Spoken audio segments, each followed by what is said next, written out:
Assalamualaikum warahmatullahi wabarakatuh. Innal hamdalillah wassalatu wassalamu ala Rasulillah wa ala alihi wa ashabihi wa man tabi'ahu dah amma ba'd. Rasulullah sallallahu alaihi wasallam merupakan nabi akhir zaman dan beliau adalah panutan ikutan bagi kita semua. Allah mengabadikan di dalam Al-Qur'an, laqad kana lakum fi rasulillahi uswatun hasanah. Dalam diri Rasulullah itu ada kehidupan yang baik, ada pedoman yang baik bagi kita semua. Tentu sebagai umatnya kita ingin menjadikan Rasulullah teladan dalam hidup kita. Tapi perlu kita ketahui, tidak semua kita punya kemampuan untuk mengikuti beliau. Tapi minimal ada keinginan kita semua umat Islam untuk mengikuti seluruh hal ehwal beliau.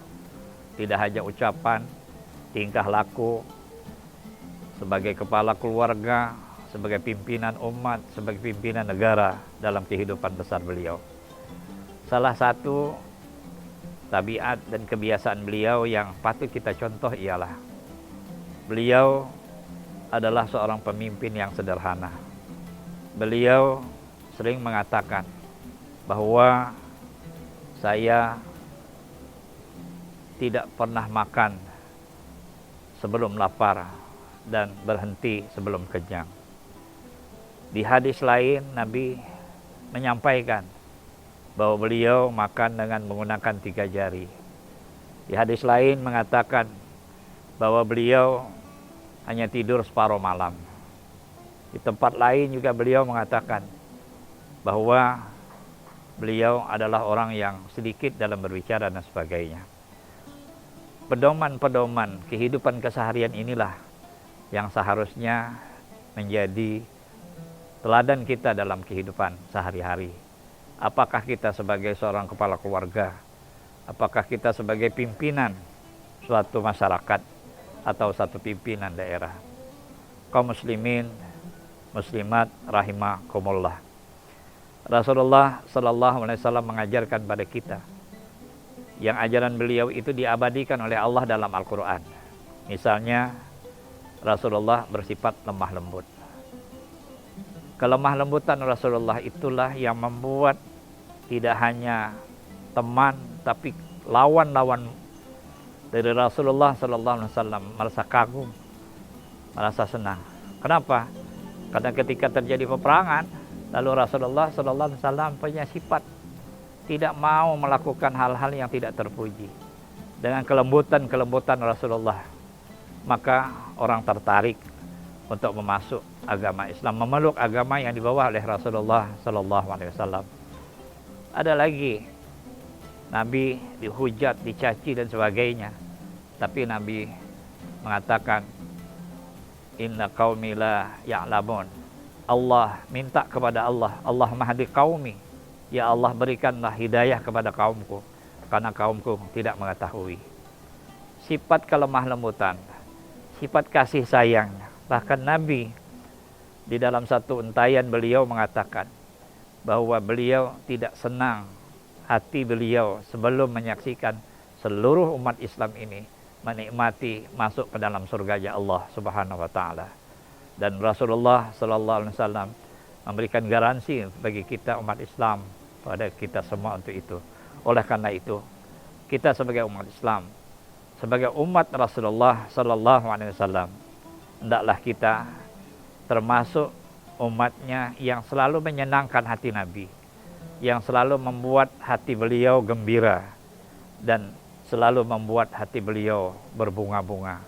Jangan kita termasuk umatnya yang membuat hati beliau sakit, yang membuat beliau gundah gulana karena perilaku dan tingkah laku umat Rasulullah sallallahu alaihi wasallam. Ingat ketika beliau ingin dicabut nyawanya oleh malaikat, apa yang beliau sampaikan pada kita? Apa yang beliau ucapkan kepada kita? Beliau mengatakan, ummati, ummati, ummati.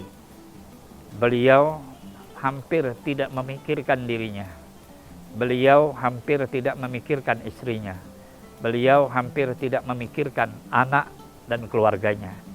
Tapi siapa yang diingat oleh Rasulullah sallallahu alaihi wasallam menjelang beliau menghembuskan nyawanya, meninggalkan alam yang fana ini?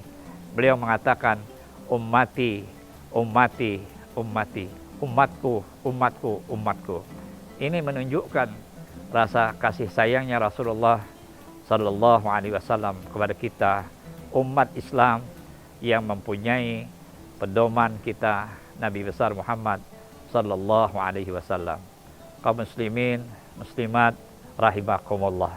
Oleh karena itulah kita patut bersyukur kepada Allah Subhanahu wa taala atas nikmat iman dan Islam yang dibawa oleh Rasulullah sallallahu alaihi wasallam kepada kita. Kita tidak bisa membayangkan seandainya kita tidak diturunkan oleh Allah Rasulullah, lalu tidak membawa ajaran Islam sehingga kita diselamatkan hidup di dunia, maka tak ubahnya kita seperti batu, seperti tanah, seperti pasir dan lainnya yang tidak bermanfaat secara khusus. Tetapi Allah menciptakan kita sebagai manusia, diberikan akal, diberikan hati dan sebagainya, kesempurnaan ciptaan Allah. Lalu Allah mengutus Rasulullah sallallahu alaihi wasallam sehingga kita diselamatkan, hidup kita di atas dunia dan menjadi sesuatu yang berharga dibandingkan dengan apa yang diciptakan oleh Allah yang lainnya. Maka Allah dalam Al-Quran mengatakan, laqad khalaqnal insana fi ahsani taqwim. Allah menciptakan manusia dalam sebentuk-bentuk yang baik, bentuk yang sempurna. Kesempurnaan inilah menunjukkan kesempurnaan Allah Subhanahu wa taala. Semoga kita termasuk orang-orang yang beruntung. Wal afu minkum. Assalamualaikum warahmatullahi wabarakatuh.